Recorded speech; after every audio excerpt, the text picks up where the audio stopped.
অসম আগরতলা জাতীয় সড়কে ফের ভয়াবহ যান দুর্ঘটনা। নিয়ন্ত্রণ হারিয়ে গাড়ি রাস্তা থেকে 40 ফুট গভীর খাদে।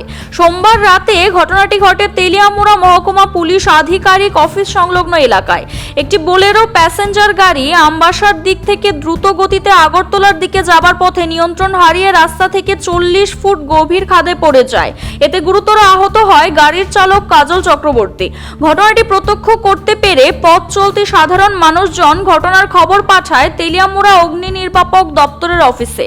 অগ্নি নির্বাপক দপ্তরের কর্মীরা ঘটনাস্থলে পৌঁছে গুরুতর আহত এবং রক্তাক্ত অবস্থায় থাকা গাড়ির চালক কাজল চক্রবর্তীকে আশঙ্কাজনক অবস্থায় উদ্ধার করে নিয়ে যায় তেলিয়ামুড়া মহকুমার হাসপাতালে। আমরা একটা কল পেয়েছি, এইচডিপি অফিসের সামনে একটা গাড়ি অ্যাক্সিডেন্ট হয়েছে। আমরা গেছি, গাড়িটা ব্রিজের নিচে পড়ে রয়েছে। নিচে একজন লোক আসলো, পেশেন্ট।